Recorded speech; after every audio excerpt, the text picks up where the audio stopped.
আসসালামু আলাইকুম সবাইকে আইসিটি অ্যাসিস্ট্যান্ট পেইড বেস থেকে স্বাগতম। দেখা যাচ্ছে আর শোনা যাচ্ছে কিনা ক্লিয়ারলি একটু বলো, তারপরে আমরা ক্লাস শুরু করি। দেখা যাচ্ছে কিনা আর শোনা যাচ্ছে কিনা একটু ক্লিয়ার করেন। আমরা আজকে চ্যাপ্টার 5 শুরু করব, সি প্রোগ্রাম। এবং এটাও আমরা জানি সি প্রোগ্রাম থেকে এক্সামে অবশ্যই দুইটা সিকিউ 100% আসবে, 5টা এমসিকিউ অবশ্যই আসবে। তার মানে টোটাল 25 নাম্বার সি প্রোগ্রাম থেকে 100% আসবে। চিন্তা করো, 75 নাম্বারের পরীক্ষায় যদি 25 নাম্বার একটা চ্যাপ্টার থেকে আসে, তার মানে এই চ্যাপ্টারটা কতটা গুরুত্ব সহকারে পড়তে হবে। তাছাড়া তোমরা অনেকেই নিয়ত করে থাকো যে সি প্রোগ্রাম পরীক্ষা অ্যান্সার করবো না।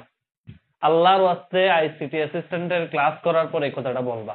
আজকে থেকে আমাদের ক্লাসগুলা করো। ক্লাসগুলা করে যদি মনে হয় তোমাদের যে আমাদের ক্লাসগুলা করে যদি মনে হয় তোমাদের কঠিন, তাহলে দয়া করে অ্যান্সার করার দরকার নেই। কিন্তু আমি শিওর তুমি যদি এখানে অ্যান্সার ক্লাসগুলা করো, 100% শিওর থাকো তুমি খুব ভালো একটা রেজাল্ট করতে পারবে। ওকে, আচ্ছা সবাই তাহলে একবার ওকে লিখে ফেলো। আমরা ক্লাস শুরু করে দিই, বেশি কথা বলবো না। আমরা একটু দ্রুত গতিতে ক্লাস শুরু করব। যারা নতুন ভর্তি হয়েছে তোমাদেরকে একটা কথা বলে রাখি, সেটা হচ্ছে কি, তোমরা চ্যাপ্টার 4টা রেকর্ড করতে হবে। যেহেতু সময় খুবই কম, তোমরাও জানো পরীক্ষার সময় বেশি দিন নাই। চ্যাপ্টার 4 এর ক্লাস হয়েছে অলরেডি 5টা ক্লাস, তোমরা রেকর্ড নিজের মতো করে নিবা, তোমাদের গ্রুপে দেওয়া আছে। আর আজকে থেকে লাইভে শনি সোম বুধ রাত 9টা থেকে 10টা চ্যাপ্টার 5 এর ক্লাসগুলা করবা ইনশাল্লাহ। চ্যাপ্টার 5 ও 5টা থেকে 6টা ক্লাসের মধ্যে ইনশাল্লাহ ক্লিয়ারলি শেষ হবে। আর চ্যাপ্টার 4 এর সিকিউ ক্লাস আর চ্যাপ্টার 5 এর সিকিউ ক্লাস, টেস্ট পেপারের ক্লাস সহ একসাথে হবে ইনশাল্লাহ। ঠিক আছে, আচ্ছা এবার শোনো, চ্যাপ্টার 5 আসলে কিসের। আমি আর একটু ক্যামেরাটা একটু জুম কমাই, তাহলে আরো হয়তো ক্লিয়ার দেখা যেতে পারে একটু। ঠিক আছে, ইয়েস, আশা করি এখন একদম ফ্রেশ দেখা যাবে। আর শোনো, আচ্ছা লিসেন, একটা কথা বলি। প্রথম কথা হচ্ছে কি, স্যার চ্যাপ্টার 5 এর নামটা কি? প্রোগ্রামিং। আসলে প্রোগ্রামিং জিনিসটা কি? প্রোগ্রামিং জিনিসটা হচ্ছে, ধরো আমরা একটা মোবাইল নিলাম, একটা কম্পিউটার নিলাম। তাহলে মোবাইল বা কম্পিউটার নিয়ে আমরা কি করি? বিভিন্ন সফটওয়্যার নামাই। কোত্থেকে নামাই? প্লে স্টোর থেকে। এই যে বিভিন্ন প্লে স্টোর থেকে আমরা সফটওয়্যার নামাই, নামাই না? সফটওয়্যার নামাই, ঠিক কিনা? আর কেউ কেউ গুগলে সার্চ দিয়ে সফটওয়্যার নামাই। ঠিক আছে, এই যে সফটওয়্যার গুলা যে নামাই, ফেসবুক সফটওয়্যার, ইমো, হোয়াটসঅ্যাপ, তারপরে হচ্ছে বিভিন্ন gaming, Free Fire, PUBG, Candy Crush, যে গেমস গুলো আমরা নামাই, যে সফটওয়্যার গুলো আমরা নামাই, কখনো কি মনের মধ্যে প্রশ্ন আসে এগুলো কিভাবে বানানো হয়, এগুলো কিভাবে তৈরি করা হয়? এগুলো আসলে মূলত তৈরি করা হয় প্রোগ্রামিং ভাষা দিয়ে। তার মানে আজকে থেকে জেনে রাখো, যে কোনো সফটওয়্যার এগুলা বানানো হয় কি দিয়ে? প্রোগ্রামিং ভাষা দিয়ে। ঠিক আছে, আজকে থেকে মনে থাকবে তো? তাহলে প্লে স্টোরে যে অ্যাপস গুলো দেখো সেগুলো কি দিয়ে বানানো হয়? প্রোগ্রামিং ভাষা দিয়ে। আর কম্পিউটারে গুগল ক্রোম, ফায়ারফক্স, এরপরে আরো যা যা সফটওয়্যার তোমরা কম্পিউটারে ব্যবহার করো, সবগুলো কি দিয়ে বানানো হয়? সবগুলা হচ্ছে প্রোগ্রামিং ভাষা ব্যবহার করে বানানো হয়। এই যে প্রোগ্রামিং ভাষা কোনগুলা? C, C plus plus, Java, তারপরে হচ্ছে তোমরা আরো জানো যে পাইথন, অ্যালগল, বিভিন্ন ধরনের ভাষা আছে। ঠিক আছে, এগুলা ব্যবহার করে করে এই প্রোগ্রামিং ভাষা, প্রোগ্রামিং গুলা কি করা হয়? তৈরি করা হয়। ঠিক আছে, এখন কথা হলো, একটু ভালো করে শুনো। অনেকেই মনোযোগ দিয়ে ক্লাস করে, একজনে কমেন্ট করতেছে স্যার সি প্রোগ্রামিং পারি না। পারো না বলেই তো ক্লাসগুলো নিচ্ছি। ক্লাসগুলো করো, ইনশাল্লাহ কোনো প্রোগ্রামিং এ বাদ থাকবে না। তবে আমার কথা শুনতে হবে। আমি যদি বলি যে আজকে এটা 10 বার করতে হবে, এই প্রোগ্রামটা অবশ্যই 10 বার করতে হবে। আমি যদি বলি এটা 5 বার করতে হবে, অবশ্যই 5 বার করতে হবে। যদি আমার কথা শুনো, 6 দিনের মধ্যে আমি তোমাকে 6টা ক্লাস, 2 সপ্তাহের মধ্যে আমি তোমাকে পুরো প্রোগ্রামিং মাথায় ঢুকে দিব। কিন্তু আমার কথা না শুনলে তুমি কি করবে সেটা তোমার ব্যক্তিগত ব্যাপার। ঠিক আছে, তাহলে সবাই শুনবা তো কথা? আচ্ছা, আমি আবারও বলছি, যারা নতুন ভর্তি হয়েছো ক্লাসে, যারা নতুন ভর্তি হয়েছো, চ্যাপ্টার 4 এর 5টা ক্লাস করবা নিজের মতো। এগুলো হয়েছে লেকচার 1, লেকচার 2টা মনে হয় বেশি কম, ওই দিন নেটওয়ার্কে ডিস্টার্ব করছিল, 12 না 13 মিনিট মেবি ওরকম। আর লেকচার 3, 4, 5 শেষ করবা। এরপরে চ্যাপ্টার 5 আজকে থেকে শুরু করবা। আচ্ছা শুনো, এবার এবার শুনো, প্রোগ্রামিং ভাষাটা হচ্ছে কি, কি বললাম? প্রোগ্রামিং ভাষার মূল কাজটা কি? সফটওয়্যার তৈরি করা। ঠিক আছে, তাহলে এরকম ভাষা কতগুলো আছে? অনেক আছে। সি আছে, সি প্লাস প্লাস আছে, জাভা আছে, ঠিক আছে, সি শার্প, আরো অনেক ভাষা আছে। তবে আমাদের সিলেবাসে শুধুমাত্র একটা প্রোগ্রামিং ভাষা আছে যেটার নাম হলো সি প্রোগ্রাম। এই ভাষাটা আছে শুধু আমাদের সিলেবাস, এর বাইরে আর কিছু নেই। তাহলে এখন পরীক্ষায় যদি আসে প্রোগ্রামিং কাকে বলে, এই সংজ্ঞাটা ম্যাক্সিমাম স্টুডেন্ট লিখতে জানে না। এটা অনেক টিচারও দেখি ব্যাখ্যা করে বলতে পারে না। আসলে একটু শুনে রাখো, প্রোগ্রামিং মানে কি জানো? অনেকগুলা নির্দেশের সমষ্টি যা দ্বারা হার্ডওয়্যারকে নিয়ন্ত্রণ করা যায়। তার মানে কি, তোমার মোবাইলকে নিয়ন্ত্রণ করার জন্য তোমার মোবাইলের নাম হলো একটা হার্ডওয়্যার, তোমার কম্পিউটারের নাম হলো একটা হার্ডওয়্যার। তোমার মেশিনকে নিয়ন্ত্রণ করার জন্য যে নির্দেশগুলা ব্যবহার করে থাকি তাকে বলা হয় প্রোগ্রামিং। তার মানে কি বলবো, প্রোগ্রামিং হলো কিসের সমষ্টি? নির্দেশের সমষ্টি যা দ্বারা হার্ডওয়্যারকে কি করা যায়? নিয়ন্ত্রণ করা যায়। যা দ্বারা হার্ডওয়্যারকে কি করা যায় বলো? নিয়ন্ত্রণ করা যায়। তাহলে আমরা এখান থেকে কি শিখলাম? যে প্রোগ্রামিং হলো কিসের সমষ্টি? কিছু নির্দেশ, এমন কিছু নির্দেশ, এমন কিছু ইনস্ট্রাকশন এগুলা যেগুলা দিয়ে আমরা একটা সফটওয়্যার বানাবো, সেই সফটওয়্যারটা হার্ডওয়্যারকে নিয়ন্ত্রণ করবে, আমার মোবাইলকে কন্ট্রোল করবে। ঠিক আছে, তাহলে আমরা কি বলবো? প্রোগ্রামিং হলো নির্দেশের সমষ্টি। ঠিক আছে, হলো নির্দেশের সমষ্টি যা দ্বারা কি করব? এমন কিছু নির্দেশের সমষ্টি যা দ্বারা হার্ডওয়্যারকে নিয়ন্ত্রণ করা যায়। তাহলে সবাই লিখে ফেলো প্রথমে, প্রোগ্রামিং হলো এমন কিছু নির্দেশের সমষ্টি যা দ্বারা হার্ডওয়্যারকে কি করা যায়? নিয়ন্ত্রণ করা যায়। আরেকটা কথা বলি, 6টা ক্লাস তো বেশি না, আল্লাহর ওয়াস্তে একটু লাইভে করার চেষ্টা করি, অনেক ভালো কিছু শিখতে পারবে ইনশাল্লাহ। ঠিক আছে, আর শোনো একটা কথা বলি, লাস্ট একটা লাইন বলে আমি আমার পড়ানো আজকে মূল পড়ানোতে ঢুকে যাব। আইসিটি এত কুহুস থাকতে আইসিটি অ্যাসিস্ট্যান্টকে কেন বাছাই করে স্টুডেন্টরা, অনেক স্টুডেন্টরা? এটার মূল কারণ কি জানো? আমরা ক্লাসকে অতি দীর্ঘায়িত করি না। তোমাকে 10-15টা 20টা করে ক্লাস দিব না এক চ্যাপ্টারে, এটা দরকার নেই আসলে। তোমাকে খুব গুছানো ভাবে একটা প্ল্যাটফর্মে একটা কিছু ক্লাসের মধ্যে আমি তোমাকে পুরো চ্যাপ্টারটা গুছাই দিতে, এবং তোমাকেও গ্যারান্টি দিয়ে বলবো বইতে এর বাইরে আর কিছু নেই। তুমি নিজে চেক করে বইয়ের পাতা খুলে খুলে খুলে খুলে দেখো। কারণ হচ্ছে কি, বেশি ক্লাস হলে জীবনে এগুলো তোমাদের জন্য বেশি প্যারা হয়ে যায়। সুতরাং এই জন্য আশা করি অন্যান্য প্ল্যাটফর্মের চেয়ে অনলাইনে আইসিটি অ্যাসিস্ট্যান্ট অনেক বেশি বেস্ট। আচ্ছা যাই হোক, নিজেরাই যাচাই করে দেখো এটা বাইরের কথা আমি যা বলি এটা সত্যি কিনা।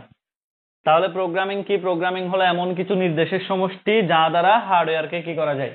নিয়ন্ত্রণ করা যায়। এখন এই প্রোগ্রামিং গুলাতে একদিন আসে নাই, আসছে। এই প্রোগ্রামিং গুলা দাফে দাফে আসছে, একটা এমনি তো আর প্রোগ্রাম হয়ে যায় নাই। প্রোগ্রাম সর্বপ্রথম প্রোগ্রামকে 5টি প্রজন্মে ভাগ করা হয়েছে। প্রথম প্রজন্মের নাম হচ্ছে কি? মেশিন ভাষা। ঠিক আছে, এটা আবিষ্কার হয়েছে 1945 সালে। প্রথম প্রজন্মের নাম হচ্ছে মেশিন ভাষা। আসলে মেশিন ভাষাটা কোনো প্রোগ্রামিং ভাষা ছিল না, এটাকে বলা হয় হার্ডওয়্যারের ভাষা। লিখে রাখো, পরীক্ষা আসতে পারে হার্ডওয়্যারের ভাষা। এক কথায় কোনো মোবাইল বা কম্পিউটার কিভাবে তৈরি, তার সার্কিটটা কিভাবে তৈরি করা হয়েছে, কোত্থেকে কোথায় কানেকশন দেওয়া হয়েছে, মূলত এই ভাষাটাকে বলা হয় মেশিন ভাষা বা হার্ডওয়্যারের ভাষা। তাহলে কি বললাম? অন্যান্য প্রোগ্রামিং ভাষা থেকে মেশিন ভাষা আলাদা। নৈর্ব্যক্তিক খেয়াল করবা কথার মধ্যে, যদিও আমি নৈর্ব্যক্তিক ক্লাস নিব, কথার মধ্যে এমসিকিউ খেয়াল করবা। অন্যান্য প্রোগ্রামিং ভাষার সাথে মেশিন ভাষার পার্থক্য কি? আসলে মেশিন ভাষাটা ছিল তোমার শুধুমাত্র হার্ডওয়্যারটা, মোবাইলটা খুলে কিভাবে কিভাবে কানেকশন গুলো আছে সেটা ব্যাখ্যা করা। যেমন আমি যদি একটা মেকানিকের কাছে গিয়ে বলি সার্কিটটার কোথায় কোথায় কানেকশন একটু ব্যাখ্যা করে, সে কিন্তু বলে দিতে পারবে, কারণ সে এগুলা নিয়ে পড়াশোনা করছে। তো এখন যদি তোমাকে নৈর্ব্যক্তিকে প্রশ্ন করা হয়, একজন মোবাইলের দোকানদার মোবাইল ঠিক করার সময় কোন ভাষা ব্যবহার করেন? অবশ্যই মেশিন ভাষা। আর মেশিন ভাষা মূলত হচ্ছে বাইনারি নির্ভর ভাষা। এখানে শুধু অন আর অফ, এক মানে অন আর হচ্ছে অফ, মানে সার্কিট কখন অন হবে কখন জিরো হবে, মানে কানেকশন কিভাবে এভাবে কোত্থেকে কোথায় গেল, কিভাবে কিভাবে কানেকশন গুলা রেডি হলো। যদি কানেকশনটা ওকে থাকে তাহলে অন, আর যদি ওকে না থাকে তাহলে হবে অফ। তার মানে এটাকে বলা হয় বাইনারি নির্ভর ভাষা। কথা বুঝাইতে পারছি? তাহলে এখান থেকে আরেকটা ভাষা শিখে নাও, মেশিন ভাষার আরেকটা নাম হচ্ছে কি বাইনারি নির্ভর ভাষা। বাইনারি নির্ভর ভাষা। এই ভাষা শেখাটা খুব কষ্টসাধ্য। আসলে দেখিও যারা মোবাইলের দোকানে চাকরি করে ওদের অনেক কষ্ট হয়। একটা সার্কিটের কোথায় আইসির পয়েন্ট নষ্ট হয়েছে, কোথায় ডিসপ্লে আইসির পয়েন্টটা, এটা বুঝতেও কিন্তু অনেক সময় লাগে। কিন্তু যিনি সফটওয়্যার বানাই ওনার কিন্তু এত কিছু লাগে না, উনি জাস্ট ব্রেন দিয়ে চিন্তা করে করে করে করে প্রোগ্রামিং গুলা লিখে। আর কিন্তু যিনি মেশিন ভাষা দিয়ে কাজ করে ওনার দেখবা চোখ কোন কুলা রেখে কোথায় কোথায় সার্কিট কি হয়েছে, কোন পয়েন্টে কোথায় কানেকশন বিনষ্ট হয়েছে সবকিছু দেখতে হয়। তার মানে এই ভাষাটা অত্যন্ত কষ্টসাধ্য এবং হচ্ছে সময় সাপেক্ষ ব্যাপার। এই ভাষায় প্রোগ্রাম রচনা করা যাত্রার পক্ষে সম্ভব হয়ে ওঠে না। কথা বুঝাইতে পারছি? তাহলে প্রথমে একটা প্রশ্ন লিখে রাখো পরীক্ষার খাতায়, সেটা আইসিটি অ্যাসিস্ট্যান্ট বই হোক, যার যে বই আছে সে বই হোক, শুধুমাত্র লিখে রাখো পাশে মেশিন ভাষার সুবিধা অসুবিধা দুইবার রিডিং করতে হবে, এটুকু লিখে রাখো। শুধু মেশিন ভাষার সুবিধা আর অসুবিধা দুইবার রিডিং করতে হবে। আমি মূল কথা বলে ফেলেছি যদিও। সবাই কি বুঝতে পারছো কিনা বলো, সবাই বুঝতে পারছো কিনা, মেশিন ভাষা বুঝতে পারছো কিনা বলো। তাহলে আজকে থেকে মনে থাকবে মেশিন ভাষা কি। কেউ যদি এসে যদি বুং বাং বুঝাই, বলবা যে মেশিন ভাষা আসলে কোনো প্রোগ্রামিং ভাষা না, এটা হচ্ছে জাস্ট হার্ডওয়্যারের ভাষা, সার্কিটের ভাষা। সার্কিটটা কিভাবে কিভাবে কানেকশন ওরিয়েন্টেড এটাকে ব্যাখ্যা করা হয়েছে মেশিন ভাষা দিয়ে, এবং এটা শুধুমাত্র 0 আর 1 দিয়ে, কারণ অন আর অফ। সার্কিট মানে হয় অন না হয় অফ, এই জন্য এটা বাইনারি নির্ভর ভাষা। কথা বুঝাইতে পারছি? তাহলে একটু বলো ক্লিয়ার কিনা, ক্লিয়ার কিনা একটু বলো দ্রুত গতিতে, এবং লিখে রাখো পাশে মেশিন ভাষার সুবিধা অসুবিধা লিখে রাখো। ওকে, এবার দ্বিতীয় ধাপে আসি। দ্বিতীয় প্রজন্মের যে ভাষা সে ভাষার নাম হচ্ছে কি, দ্বিতীয় প্রজন্মের যে ভাষা সে ভাষার নাম হচ্ছে অ্যাসেম্বলি ভাষা। এখন আস্তে আস্তে মনে করো মডার্ন যুগ আসতেছে, একটু একটু মানে একটু একটু আপগ্রেড হচ্ছে অ্যাসেম্বলি ভাষা। এই যে দ্বিতীয় প্রজন্মের যে ভাষাটা এসেছে সেটার নাম হচ্ছে অ্যাসেম্বলি ভাষা। অ্যাসেম্বলি ভাষা এই ভাষাটাকে দুইটা নামে ডাকা হয় আরো, লিখে রাখো নৈর্ব্যক্তিকের জন্য 100% ইম্পর্টেন্ট, টিডিএসটা দাও। এটাকে বলা হয় সাংকেতিক ভাষা, এটাকে বলা হয় সাংকেতিক ভাষা, লিখে রাখো। ঠিক আছে, এটাকে বলা হয় সাংকেতিক ভাষা, লিখে রাখো একটু। ওকে, এই আমি একটা কথা যেটা বারবার বলি সেটা মনোযোগ দিয়ে শোনার চেষ্টা করবা। এখানে অনেকের মুদ্রা দোষ আছে। মুদ্রা দোষ কি জানো? একটা কথা 10 বার বলার পরও তারা বলে যে স্যার আরেকবার বলিয়েন। ঠিক আছে, এটা হচ্ছে মুদ্রা দোষ। কিন্তু আমি যে 10-15 বার বলে ফেলছি এটা তারা খেয়াল করে না অনেকেই। তো সুতরাং চেষ্টা করবা কথাগুলো আমি অনেকবার করে বলি একটু অল করার। ওকে স্যার, প্রোগ্রাম আর প্রোগ্রামিং ভাষার মধ্যে পার্থক্য কি? সেম কথা আর কি। ঠিক আছে, সেম কথা। প্রোগ্রাম মানে হচ্ছে নির্দেশগুলা, ঠিক আছে, আর প্রোগ্রামিং ভাষা হচ্ছে নির্দেশ মানতে গিয়ে যতগুলো ভাষা আবিষ্কার হয়েছে। ওকে, এখন তোমাকে যদি আমি বলি বাংলা আর বাংলা ভাষার মধ্যে পার্থক্য কি, তাহলে বাংলা অনেক কিছু হইতে পারে, বাংলা রচনা হইতে পারে, চিঠি হইতে পারে। ঠিক আছে, আর বাংলা ভাষা মানে সমস্ত সবকিছুর সমষ্টি হচ্ছে ভাষা। প্রোগ্রামিং এর অনেক ধরনের নির্দেশ থাকতে পারে, ইনপুট আউটপুট প্রসেস। এবার সব কিছুকে ইউনাইটেডলি আমরা কি বলি? প্রোগ্রামিং ভাষা। যেমন প্রোগ্রামিং ভাষা তো আর একটা হবে না, এটা সি এক ধরনের ইনস্ট্রাকশন ফলো করে, সি প্লাস প্লাস আর এক ধরনের ইনস্ট্রাকশন ফলো করে, জাভা আর এক ধরনের ইনস্ট্রাকশন ফলো করে। ঠিক আছে, তাহলে সবগুলাকে ইউনাইটেডলি আমরা বলি প্রোগ্রামিং ভাষা, আর এক একটা ভাষার আলাদা আলাদা নির্দেশগুলাকে বলা হয় প্রোগ্রামিং। এটা একটু মাথায় রাখবা। ঠিক আছে, এখন দেখো প্রোগ্রামিং এর ভাষার, আচ্ছা এটার আরেকটা নাম নেমোনিক কোড নির্ভর ভাষা। নেমোনিক কোড নির্ভর ভাষা, নেমোনিক কোড নির্ভর ভাষা লিখে রাখো। অ্যাসেম্বলি ভাষার দুইটা নাম, একটা হচ্ছে কি সাংকেতিক ভাষা, আর একটা হচ্ছে নেমোনিক কোড নির্ভর ভাষা। কত সালে? 1950 সালে। এটা 1950 সালে প্রতিষ্ঠিত হয়েছে। এখন আসলে এই ভাষাটা কিরকম স্যার? এটাও কি মেশিন নির্ভর? না, আসলে মূলত প্রোগ্রামিং এর যাত্রা শুরু হয়েছে এই ভাষা দিয়ে। আগেরটা তো ছিল হার্ডওয়্যার ভাষা, কিন্তু পরীক্ষায় যদি আসে প্রোগ্রামিং এর যাত্রা শুরু হয়েছে কোনটি দিয়ে, অবশ্যই মেশিন ভাষায় দেখাতে হবে, কিছু করার নেই। এটা হচ্ছে দ্বিতীয় প্রজন্মের ভাষা। প্রথম প্রজন্মে ছিল মেশিন, দ্বিতীয় প্রজন্মে আসছে কিছু কিছু সাংকেতিক ভাষা, নেমোনিক কোড আসছে কিছু কিছু। কিরকম জানো? যেমন এই ভাষাটা এমন ছিল, তুমি যদি এভাবে লিখো অ্যাড 2,3 অটোমেটিক এটা যোগ হয়ে যেত। তুমি যদি লিখতে সাপ 5,2 অটোমেটিক সে বিয়োগ করে দিত। তুমি যদি লিখতে মিওএল 5,3 সে অটোমেটিক গুণফল দেখা দিত 15। তুমি যদি লিখতা যে ডিভিশন ভাগ 6,3 সে অটোমেটিক বলে দিত 2। তার মানে আস্তে আস্তে নির্দেশ চলে আসছে। দেখো নির্দেশনা দিচ্ছে এক, তার মানে সে অটোমেটিক করবে যোগ। আর নির্দেশ দিচ্ছে বিয়োগ, তার মানে সে বলে দিবে বিয়োগ। তার মানে আস্তে আস্তে নির্দেশের সমষ্টি আসতে দেখছো। আর এই কোডগুলাকে বলা হয় সাংকেতিক চিহ্ন, সাংকেতিক কোড। এগুলাকে বলা হয় নেমোনিক কোড, এগুলাকে বলা হয় নেমোনিক কোড।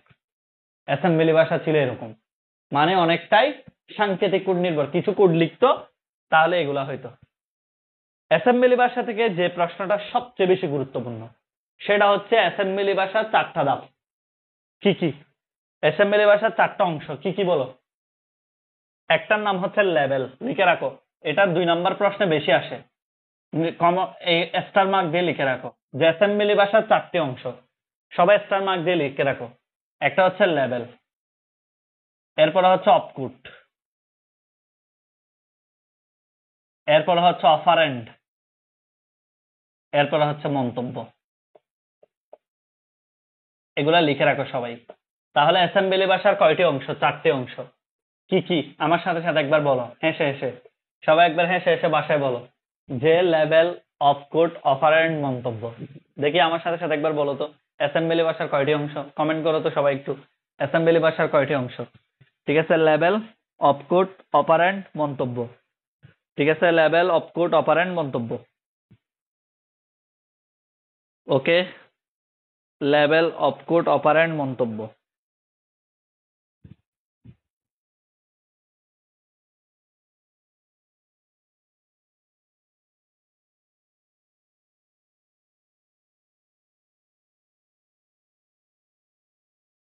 আচ্ছা দেখি আমার সাথে সাথে বলো 4টি। ওকে, ভেরি গুড। এখন দেখো লেভেল কি জিনিস।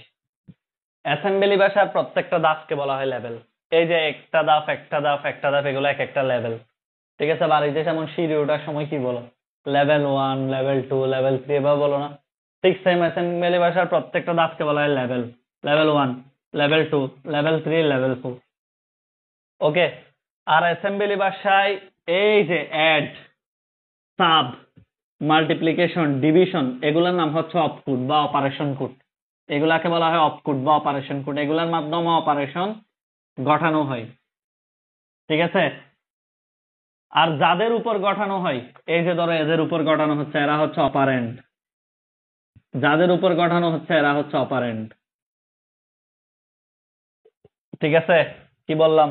যাদের উপর গঠানো হচ্ছে তারা হচ্ছে অপারেন্ড। আর মন্তব্য কি?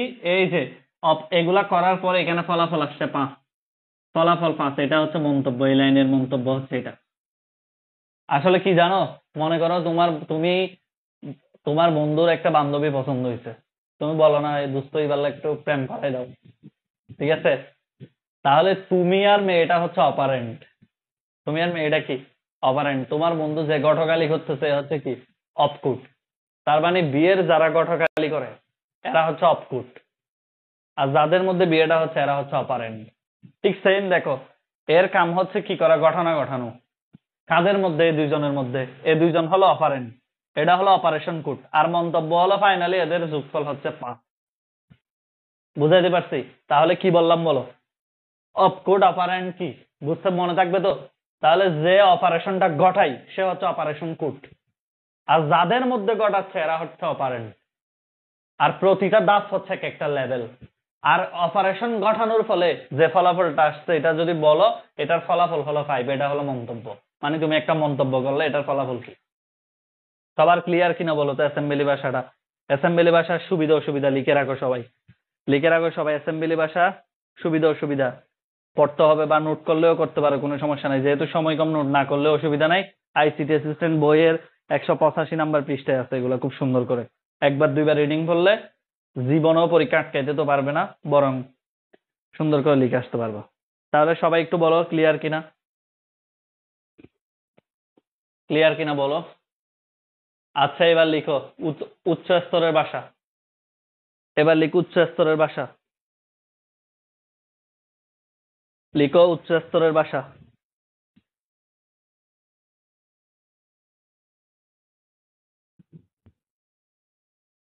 ওকে, উচ্চস্তরের ভাষা কোনগুলা? আসলে এই যে আমরা যে প্রোগ্রামিং গুলা পড়বো, এর মধ্যে যেটা পড়বো সি প্রোগ্রাম, এগুলা হচ্ছে উচ্চস্তরের ভাষা। কেন জানো এগুলাকে উচ্চস্তরের ভাষা কেন বলা হয়? কারণ এগুলাতে আমরা বিভিন্ন সময় ইংরেজি ইনস্ট্রাকশন দিব। ওকে, বিভিন্ন সময় ইনস্ট্রাকশন দিয়ে দিয়ে আমরা কি লিখবো? বড় বড় প্রোগ্রাম তৈরি করব। ঠিক আছে, অতি উচ্চ স্তরের ভাষা লিখো, উচ্চ স্তরের ভাষা লিখে রাখো, উচ্চ স্তরের ভাষা। ঠিক আছে, বড় বড় প্রোগ্রাম তৈরি করতে এই ভাষা ব্যবহৃত হয়। মানে বিভিন্ন এই যে ইনক্লুড স্টুডিও ডট এস, ঠিক আছে না, প্রোগ্রামিং লেখার সময় লিখি না কনিও ডট এস, এগুলো হচ্ছে অতি উচ্চ স্তরের ভাষা, সাধারণ মানুষের ভাষার মতো। ইনক্লুড শব্দটা মনে হচ্ছে পরিচিত। ঠিক আছে, বড় বড় প্রোগ্রাম তৈরিতে ব্যবহৃত হয়। তাছাড়া কি জানো, তুমি যদি উচ্চ স্তরের ভাষায় কোনো প্রোগ্রাম রচনা করো, সেটা যে কোনো কম্পিউটারে সফটওয়্যারটা চালাইতে পারবে। এটা একটু মনোযোগ দিয়ে শোনো। মনে করো তুমি একটা অ্যাসেম্বলি ভাষায় প্রোগ্রাম রচনা করছো, তাহলে সেটা এই মোবাইলেই চলবে, আর কোনো মোবাইলে চলবে না। তার মানে এটা এখানে চলবে শুধু, আর কোথাও চলবে না।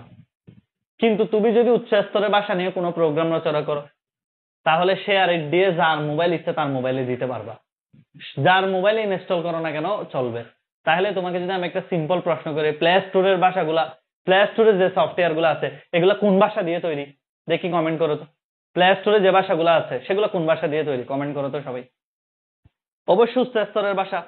কেন বলো, কেন উচ্চ স্তরের ভাষা বলো আমাকে একটু বুঝাও। কারণ হচ্ছে প্লে স্টোরে যে ভাষাগুলো আছে সেগুলো সমস্ত মোবাইলে ইনস্টল হবে। এটা কি দিয়ে বানাইছে, কোন মোবাইলের জন্য বানাইছে, এটা আমার দেখার দরকার নেই। তাহলে এটাই হলো মূলত কি উচ্চ স্তরের ভাষার বৈশিষ্ট্য, হচ্ছে এটা যে কোন হার্ডওয়্যারের জন্য বানাচ্ছি সেটা আমার চিন্তা করার দরকার নেই। আমার প্রোগ্রামটা রচনা করতে পারলে হবে, এটা যে কোনো মোবাইলেই চলবে, যে কোনো ডিভাইসে চলবে, যে কোনো হার্ডওয়্যারে চলবে। ঠিক আছে, এই জন্যই হচ্ছে কি আমাদের উচ্চ স্তরের ভাষা। সবাই লিখো উচ্চ স্তরের ভাষা, রিডিং পড়লে হবে, এটা শেখার দরকার নেই। শুধু লিখো উচ্চ স্তরের ভাষা, সুবিধা অসুবিধা রিডিং, এগুলোর দরকার নাই কোনো, তাহলে আসেও না পরীক্ষায়। ওকে, আচ্ছা, এবার লিখো সি ভাষা। উচ্চ স্তরের ভাষার 1 নাম্বার উদাহরণ হচ্ছে সি ভাষা। সবাই লিখো, এগুলা নৈর্ব্যক্তিকের জন্য ফরজে আইন। গতবার যেহেতু আসছে সান ল্যাব কোথায় অবস্থিত, বোর্ডে আসছে এটা। HTML এর সান ল্যাব কোথায় অবস্থিত? এটা বোর্ড পরীক্ষায় যদি আসে সুইজারল্যান্ড, সুইজারল্যান্ডে এটা পরীক্ষা আসছে, তোমরা দেখছো গতবার। ঠিক আছে কিনা? HTML আবিষ্কার হয়েছে না সান ল্যাবে কত সালে? কত সালে আবিষ্কার হয়েছে? 1989 সালে। কে আবিষ্কার করছে? Team Berners-Lee. টিম বার্নার্স-লি, মনে আছে তো? মনে আছে তো, ক্লাসে পড়াইছি। টিম বার্নার্স-লি 1989 সালে HTML সান ল্যাব আবিষ্কার করছে। তাহলে এবার আসতে পারে পরীক্ষায়। সি প্রোগ্রামিং কে আবিষ্কার করেছে? মনে রাখবা, সি প্রোগ্রামিং আবিষ্কার করছে, ওনার নাম হচ্ছে 1970 সালে বেল ল্যাবরেটরি। কি নাম? ল্যাবের নাম কি? Bell lab. বেল ল্যাব আবিষ্কার করছে, ওনার নাম কি? ডেনিস রিসি। লিখে রাখো, ডেনিস রিসি, উনি আবিষ্কার করছে সি ভাষা। ওকে, ঠিক আছে। এবং লিখে রাখো সি ভাষাকে কম্পিউটারের, সি ভাষাকে, এটা লিখে রাখো একটু, সবাই একটু লিখে রাখো, এটা সি ভাষাকে কম্পিউটার ভাষার জনক বলা হয়। তার মানে কম্পিউটার ভাষা যতগুলো আছে, কম্পিউটার প্রোগ্রামিং যতগুলো আছে, এগুলা সবার মাদার ভাষা হচ্ছে সি ভাষা। মানে মাদার ভাষা হচ্ছে কোনটা? সি ভাষা। মানে সকল প্রোগ্রামিং এর হেড হচ্ছে কে? সি ভাষা। মানে কোর যে ভাষাটা, যে ভাষাটাকে কেন্দ্র করে অন্যান্য ভাষা, সমস্ত ভাষা আসছে, এটা হলো সি ভাষা। সবাই একটু লিখে রাখো। তাহলে সবাই আমার প্রশ্নের উত্তর দাও দেখি। ডেনিস রিসি কত সালে সি ভাষা আবিষ্কার করেন বলেন? ঠিক আছে, বলেন। ডেনিস রিসি কত সালে সি ভাষা আবিষ্কার করেন? সবাই উত্তর দেওয়ার চেষ্টা করে, এখানে মুখস্থ হয়ে যাক, এখানে মুখস্থ হয়ে যাক।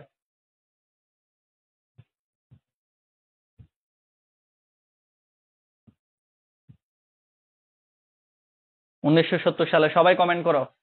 আরেকটা কথা মনে রাখবা, পরীক্ষার প্রশ্ন যদি 1970 না থাকে তাহলে অবশ্যই 1972 দিতে হবে। প্রশ্নে মনে করো 1970 নাই, তাহলে কি দিবা? 1972। ওকে, লিখে রাখো সবাই, সবাই এটুকু লিখে রাখো।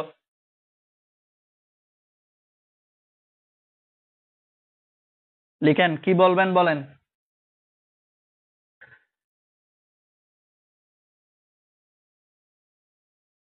ওকে, লিখছেন? বলেন, লিখছেন? আচ্ছা, এবার লিখেন। পাশাপাশি আরেকটা নৈর্ব্যক্তিকে চলে আসতে পারে, এটাও লিখে রাখেন। এটাও লিখে রাখেন। বাই চান্স লাইসেন্সের কোনো পাইসেন্স নাই বলে যাওয়া, ওরকম C++, এটার নামটা একটু লিখে রাখেন। এই ভদ্রলোকের নামে এটা চলে আসতে পারে, নামটা চলে আসতে পারে হঠাৎ করে। বিয়ার্নেস স্ট্রাউস স্ট্রুপ, ওনার নাম হচ্ছে C++। যিনি বানাইছে এটা তোমাদের দরকার নাই, তারপরেও যদি হঠাৎ করে চলে আসে কিছু তো বলার নাই। বিয়ার্নেস স্ট্রাউস স্ট্রুপ ওনার নাম। ঠিক আছে, বানানটা মুখস্থ করে রাখো না, নৈর্ব্যক্তিকের জন্য বানান লাগবে না, নামটা মুখস্থ রাখলে হবে শুধু।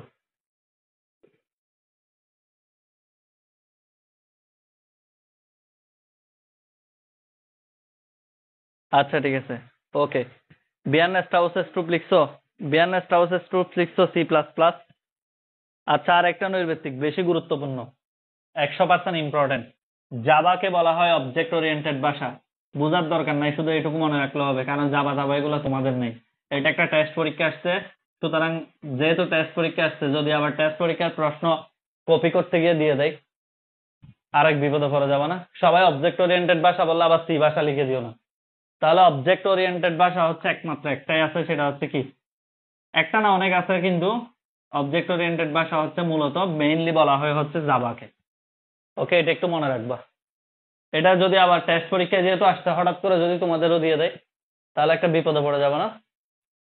ওকে, আচ্ছা, তাহলে এইটুকু এইটুকু একটু সুন্দর করে নোট করে ফেলো আগে।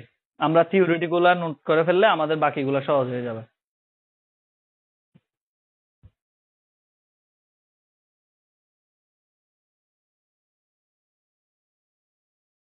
আচ্ছা, এবার লিখো চতুর্থ প্রজন্মের ভাষা। চতুর্থ প্রজন্মের ভাষা থেকে একটা জিনিস শিখলে না, বেশি কিছু লাগবে না। চতুর্থ প্রজন্মের ভাষায় শুধু কি শিখবে জানো? ডেটাবেস নির্ভর ভাষা বলা হয়। চতুর্থ প্রজন্মের ভাষাকে কি বলা হয়? ডেটাবেস নির্ভর ভাষা। কি বলা হয়? তার মানে তুমি শুধু ইনপুট দিবা আর ফলাফলটা পাবা। এই ভাষার নিয়মই হচ্ছে এটা, ইনপুট প্রদান করবা আর ফলাফল আউটপুট হিসেবে পাবা। যেমন ব্যাংকে যত ধরনের কাজ আছে সবগুলা করা হয় চতুর্থ প্রজন্মের ভাষা দিয়ে। এই যে তোমাদের ষষ্ঠ অধ্যায় একটা অধ্যায় ছিল না, মূলত এটাই হচ্ছে চতুর্থ প্রজন্মের ভাষার উপর ডিপেন্ডেন্ট। ঠিক আছে, তাহলে আমরা কি লিখবো? আমাদের মূলত পড়া হচ্ছে কি শুধু সি ভাষা। ওকে, এখন যেটা বলবো সেটা কি? চতুর্থ প্রজন্মের ভাষা। লিখে রাখো, ডেটাবেস নির্ভর ভাষা। ডেটাবেস নির্ভর ভাষা কোনটা? চতুর্থ প্রজন্মের ভাষাকে কি বলা হবে? ডেটাবেস নির্ভর ভাষা। লিখে রাখো, ডেটাবেস নির্ভর ভাষা আবার আসতে পারে পরীক্ষায়। কোনগুলো? একটা হচ্ছে এসকিউএল, আর একটা হচ্ছে ওরাকল। এগুলো হচ্ছে ডেটাবেস নির্ভর ভাষা। এগুলো একটু লিখে রাখো দ্রুত গতিতে। ওকে, এগুলো আমি নৈর্ব্যক্তিক পড়ানোর সময় আরো ক্লিয়ারলি করে দিব, সমস্যা নেই। এগুলো নৈর্ব্যক্তিক পড়ানোর সময় আরো অনেক ডিটেলস পড়ানো হবে। এবার লিখো পঞ্চম প্রজন্মের ভাষা। এটা আসতে পারে পরীক্ষায়। পঞ্চম প্রজন্মের ভাষা হচ্ছে কি? কৃত্রিম বুদ্ধিমত্তার ভাষা। এই যে চ্যাট জিপিটির ভাষা যেগুলা। ঠিক আছে, আজকে যে তোমরা আর্টিফিশিয়াল ইন্টেলিজেন্স বলো না বারবার, ওই যে নাচের ভিডিও টিডিও বানাচ্ছে দেখছো? নাচের ভিডিও বানাচ্ছে টিচারদের নিয়ে, হুজুরদের নিয়ে, তাহের হুজুরকে দেখে বানাই দিচ্ছ তোমরা। ঠিক আছে, এগুলো একটু মাথায় রাখবে। এগুলো হচ্ছে পঞ্চম প্রজন্মের ভাষা দিয়ে আর্টিফিশিয়াল ইন্টেলিজেন্সের ভাষা। এগুলাকে বলা হয় পঞ্চম প্রজন্মের ভাষা, মানুষের স্বাভাবিক ভাষার মতো যেগুলা ভাষা হয়। ঠিক আছে, এর মধ্যে সবচেয়ে জনপ্রিয় হচ্ছে প্রোলগ। এটা লিখে রাখো, প্রোলগ। প্রোলগ হচ্ছে আর্টিফিশিয়াল ইন্টেলিজেন্সের সবচেয়ে জনপ্রিয় ভাষার নাম। এটাকে বলা হয় নাম করলে প্রোগ্রামিং লজিক। ওকে, আচ্ছা। তার ষষ্ঠ অধ্যায় পড়াবেন? ষষ্ঠ অধ্যায় গত 3-4 বছর ধরে নাই, তোমাদের এগুলো পড়ার দরকার নেই। উদয় প্যারা নিয়ে লাভ আছে? তুমি কম্পিউটার সায়েন্স পড়লে দরকার ছিল আর কি। আচ্ছা, এবার শোনো, মনোযোগ দিয়ে কথা শোনো। বিশ্বাস করে এতক্ষণ যা পড়াইছে এখান থেকে 1 নাম্বারও আসবে না। একটা বড় জন্য ভিত্তিক আসলে আসতে পারে, এতক্ষণ পর্যন্ত যা পড়াই। ঠিক আছে, যদি পরীক্ষা এগুলোর থেকে প্রশ্ন দেয় মনে করবা প্রশ্ন ভুল হয়েছিল। ঠিক আছে, এতক্ষণ। তবে এখান থেকে যা কি কি শিখতে হবে একটু বলে দিই। কিচ্ছু শিখতে হবে না, শুধু কি কি শিখবা দেখি। প্রোগ্রামিং কাকে বলে এটা শিখবা। নির্দেশের সমষ্টি, একটা হার্ডওয়্যারকে নিয়ন্ত্রণ করার উদ্দেশ্যে আমরা যে সফটওয়্যার গুলো তৈরি করে থাকি, এই সফটওয়্যার গুলোর জন্য যে প্রয়োজনীয় নির্দেশ। ঠিক আছে, এগুলাকে বলবো প্রোগ্রামিং। ওকে, আর যারা প্রোগ্রামিং করে তাদেরকে বলা হয় প্রোগ্রামার। আর এই যে প্রোগ্রামিং এর সমষ্টি মিলে হয় প্রোগ্রামিং ভাষা। ঠিক আছে, বিভিন্ন প্রোগ্রামিং এর সমষ্টি মিলেই তো কি হবে, প্রোগ্রামিং ভাষা হবে। এবার একটা কথা শোনো, দ্বিতীয় হচ্ছে কি প্রোগ্রামিং এর প্রজন্ম হচ্ছে 5টা। একটা হচ্ছে কি, প্রথম প্রজন্ম হচ্ছে কোনটা বলো, মেশিন ভাষা। মেশিন ভাষা কি, মেশিন ভাষার সুবিধা অসুবিধা। অ্যাসেম্বলি ভাষা কি, অ্যাসেম্বলি ভাষার সুবিধা অসুবিধা 4টা অংশ, এগুলা পড়লে হবে। উচ্চতর ভাষা কোনোদিন আসে নাই, চতুর্থ প্রজন্মের ভাষাও কোনোদিন আসে নাই, পঞ্চম প্রজন্মের ভাষাও কোনোদিন আসে নাই, তবে নৈর্ব্যক্তিকের জন্য রিডিং পড়লে পড়তে পারো। ঠিক আছে, তবে 2টা প্রশ্ন একটু ভালো করে শিখবা, মেশিন ভাষার সুবিধা অসুবিধা, অ্যাসেম্বলি ভাষার সুবিধা অসুবিধা, আর প্রোগ্রামিং কাকে বলে। তবে এখন থেকে যা পড়াবো এখান থেকে প্রশ্ন আসার সম্ভাবনা 100%। ঠিক আছে, এতক্ষণ যা পড়াইছি এগুলোর থেকে প্রশ্ন আসার, ওকে, প্রশ্ন আসবে না। এই জন্য এগুলাকে আসলে হুদাই প্যারা নিয়ে লাভ নাই, কারণ প্রোগ্রামিং এ আসলে তোমাকে দেখো, প্রোগ্রামিং এ আসলে এত বেশি জিনিস আছে। যেমন সামনে আমরা কি কি পড়বো দেখো, সামনে আমরা পড়বো হচ্ছে তোমার সমীকরণ ভিত্তিক programming, flow chart, algorithm, loop, if else এর প্রোগ্রাম। তা এত কিছু ফেলে এগুলা কোন দুঃখে দিবে আমাকে বলো? এগুলা দিলেও ক নাম্বার আর খ নাম্বার, আর তাও আসে না 1000 বছর একবার। ওকে, এই জন্য এগুলা নিয়ে শুধু শুধু টাইম ওয়েস্ট করানো হচ্ছে বোকামি। আচ্ছা, এবার আসেন মেইন কথায় আসি। সর্বপ্রথম প্রোগ্রামিং তো লিখলাম ভালো কথা, কিন্তু প্রোগ্রামিং তো এমনি খাতার মধ্যে লিখে দিলে সফটওয়্যার হয়ে যাবে, হয়ে যাবে? তুমি খাতার উপর প্রোগ্রামিং লিখছো, এটা কি সফটওয়্যার হবে? সফটওয়্যার হবে না। অবশ্যই অবশ্যই কোন একটা অনুবাদক ব্যবহার করে তোমাকে প্রোগ্রামিং গুলা লিখতে হবে। ঠিক আছে, কোন একটা জায়গায় নির্দিষ্ট একটা সফটওয়্যারের ভিতরে গিয়ে প্রোগ্রামিং গুলা লিখতে হবে। ঠিক আছে, তাহলেই তুমি আউটপুটটা পাবে, না হলে আউটপুট পাবে না। তাহলে কি বললাম প্রথমে, আমাকে বলো কি বলছি। প্রথম কথা হচ্ছে কি, আমি খাতার উপর লিখে দিলে তো প্রোগ্রাম হয়ে যাবে না, সফটওয়্যার পরিণত হবে না। অবশ্যই আমাকে এমন একটা জায়গায় গিয়ে এগুলো লিখতে হবে যেটা আমাকে সফটওয়্যারে পরিণত করবে। এইগুলাকে বলা হয় অনুবাদক প্রোগ্রাম। তো পরীক্ষার খাতা থেকে এটা লিখলে হবে, সুন্দর করে লিখতে হবে। ঠিক আছে, কি লিখতে হবে? যে সফটওয়্যার উৎস প্রোগ্রামকে বস্তু প্রোগ্রামে রূপান্তরিত করে।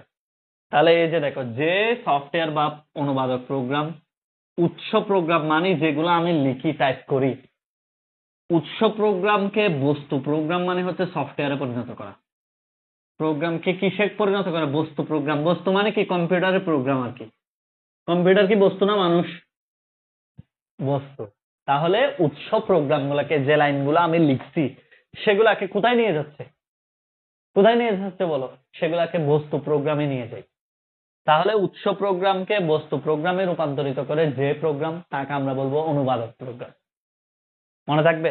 যেমন ধরো, ওই যে আমরা বলি অনুবাদক প্রোগ্রাম হচ্ছে কোনগুলা, যেমন কম্পিউটার, যেমন সি ভাষা লেখা হয় কোথায়? Code block, Turbo C plus plus, তারপরে হচ্ছে আরো আছে যেমন ভিজুয়াল স্টুডিও। এই যে এগুলাতে গিয়ে আমরা কি লিখি? আমরা এগুলাতে গিয়ে জাস্ট উৎস প্রোগ্রাম গুলা লিখি, রান করলে সাথে সাথে এটা সফটওয়্যারে পরিণত হয়ে যায়। বুঝাতে পারছি?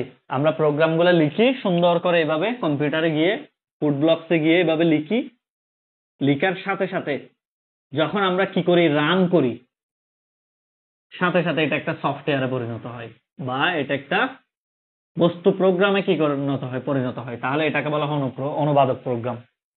তাহলে উৎস প্রোগ্রামকে কোথায় রূপান্তর করে? বস্তু প্রোগ্রামে। এখন অনুবাদক প্রোগ্রাম কয় প্রকার? 3 প্রকার। কি কি লিখে রাখো সবাই। একটা হচ্ছে কম্পাইলার, আরেকটা হচ্ছে কি ইন্টারপ্রেটার,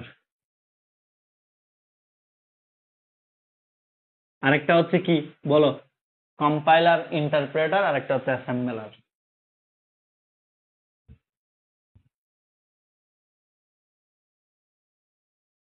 লিখে রাখো সবাই। অনুবাদক প্রোগ্রাম 3 প্রকার, লিখে রাখো। Compiler, interpreter, assembler.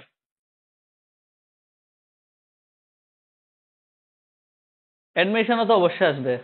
আইসিটি অ্যাসিস্ট্যান্টের স্টুডেন্টরা কোনোদিন ঠকে না। ইভেন তোমাদেরকে একটা কথা বলি, এ ভদ্রলোক দেখো বিসিএস 46তম বিসিএস এর প্রশ্ন আসছে, কম্পাইলার থেকে 46তম বিসিএস এর প্রশ্ন আসছে, প্রত্যেকটা বিসিএস এর প্রশ্ন আসবে। অক্টাল থেকে বাইনারি প্রশ্ন আসছে বিসিএস। যারা এখান থেকে আইসিটি ভালো করে শিখে যাচ্ছ, মানে একটা ভালো প্ল্যাটফর্মে বেসিক ডেভেলপ করে করে পড়ে যাচ্ছ, গ্যারান্টি দিয়ে বলতেছি তুমি বিসিএস এও তোমার আইসিটি নিয়ে আর কষ্ট পাইতে হবে না। বেশি সময় না, 4 বছর অনার্স, এরপরে বিসিএস পরীক্ষা। দেখবে যারা এভাবে বেসিক, আজকে যারা টাকা বাঁচাইতে গিয়া এই যে বিভিন্ন জায়গায় ক্লাস 2-1টা পরে বই পড়ে চলে যায় 5-1,000 টাকা বাঁচাইতে গিয়া, এরা দেখবা ভবিষ্যৎ আছে এদের। আর তোমাদের একটা কথা বলি, তুমি বাংলাদেশে যে সাবজেক্টে অনার্স করো না কেন, তোমাকে অবশ্যই কম্পিউটার ফান্ডামেন্টাল পড়তে হবে, আইসিটি এটা আবার পড়তে হবে পুনরায়।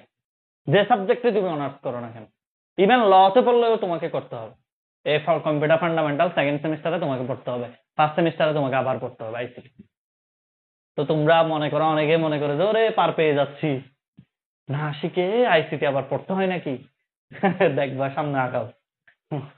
বিসিএস এ 15 নাম্বার হচ্ছে প্রিলিতে আইসিটি, রিটেনে 25 নাম্বার।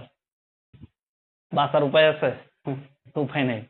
যারা হেসে হেসে অটো পাস করে চলে গেছে আইসিটিতে, দেখবা এরা তোমাদের সাথে পরীক্ষায়, চাকরির পরীক্ষা এরাই তোমাদের সাথে কম্পিটিশন করবে। আমরা এখন আমাদের জুনিয়রদের সাথে চাকরির পরীক্ষায় কম্পিটিশন করি, ঠিক কিনা? তাহলে তোমাদের সাথে ওই যারা অটো পাস হয়ে গেছে এরাই কম্পিটিশন করবে, এবং এদের গল্প শুনবা, হাই হুতাশ শুনবা, কেন যাই সিটিটা পড়ে আসলাম না। Wait and see. এগুলো হচ্ছে আসলে যারা সুদূর প্রসারী চিন্তা ভাবনা করে, এরা ভালো ভালো জায়গায়, টাকা পয়সা কোনো ফ্যাক্টর না। 1000, 500 টাকা দিয়ে একটা বই কিনতেছে, এটাকে অনেক লস মনে করে। অনেক অনার্সের ছেলে আমাকে রিকোয়েস্ট করে, স্যার দয়া করে আপনার বইটা একটু দেন না, অনার্সে এসে দেখি এগুলো আবার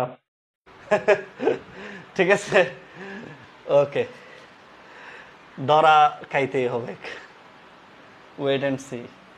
আচ্ছা যাই হোক, তাহলে কয় প্রকার বললাম? অনুবাদক প্রোগ্রাম 3 প্রকার। যেমন আমার ক্লাস আগে যারা করেছো তারা খুব ভালো করেই জানো, কম্পাইলার আর ইন্টারপ্রেটার আসলে খুবই সহজ একটা জিনিস। ওকে, এটা পড়াইতে গিয়ে আমি একটু উদাহরণ দিই সব সময়, যেহেতু স্টুডেন্টের মাথায় ঢুকতে হবে, এখানে মুখস্থ হয়ে যাবে। আসলে কম্পাইলার কি করে জানো? পুরা প্রোগ্রামকে একসাথে অনুবাদ করে, পুরা প্রোগ্রামটাকে একসাথে কি করে অনুবাদ করে। যেমন আমি একটা উদাহরণ প্রত্যেকটা ব্যাচেই দিই, সেটা কিরকম?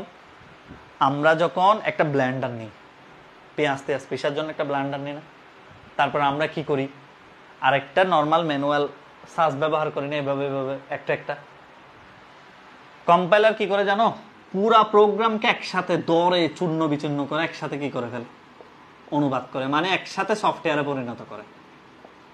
মানে ব্লেন্ডারে যদি পেঁয়াজ দাও, কোনোদিন বলতে পারবা যে তুমি কোন পেঁয়াজটা আগে পিষে যাবে?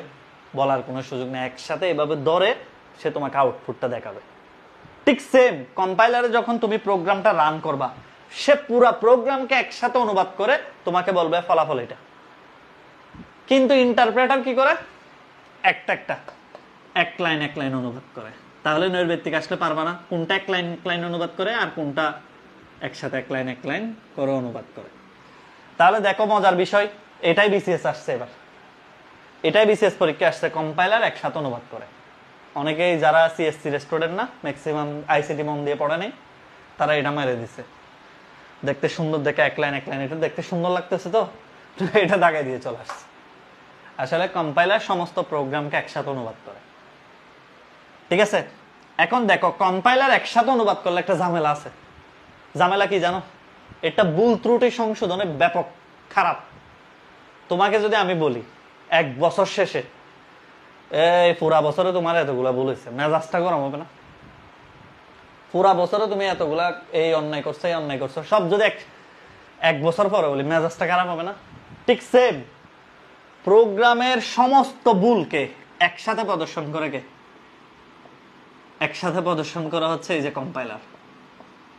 সমস্ত ভুলগুলোকে, যত ভুল আছে প্রোগ্রামে, একসাথে প্রদর্শন করে। কিন্তু ইন্টারপ্রেটার লাইনের ভুল লাইনে দেখায় দেয়, ওই লাইন বাই লাইন চেক করে তো, তাইলে লাইনের ভুল সে বলে যে এই লাইনে এই ভুলটা আছে, এটা আগে কারেকশন করো। লাইনের ভুল লাইনে দেখায়। আর এই দেখায় কি? সমস্ত ভুলকে একসাথে দেখায়, যে রান হবে না তোমার প্রোগ্রামে এতগুলা ভুল আছে। আর কি করে? প্রত্যেক লাইনের ভুল লাইনে দেখায় দিবে। এবার মনোযোগ দিয়ে শুনেন। এ কি করে জানেন? এটা ডিবাগিং বা ভুল সংশোধনে এটা পারদর্শী। ডিবাগিং বা ভুল সংশোধনে এটা হচ্ছে বেস্ট। কোনটা? এই যে এটা, এই ভদ্রলোক হচ্ছে বেস্ট। কম্পাইলার হচ্ছে ডিবাগিং বা ভুল সংশোধনে বেস্ট নয়, এটা বেস্ট নয়। কেন বেস্ট হবে বলো? তোমাকে যদি আমি একসাথে ভুল সবগুলা দেখাই, এগুলা ঠিক করতে করতে কিয়ামত হয়ে যাবে না? তার মানে মনে রাখবে ডিবাগিং বা ভুল সংশোধনে এটা ভালো নয়, এটা ধীরগতি। এটা ভালো না, এটা হচ্ছে ধীরগতি এই ক্ষেত্রে। কিন্তু এটা হচ্ছে সেরা। ডিবাগিং বা ভুল সংশোধনে এটা সেরা।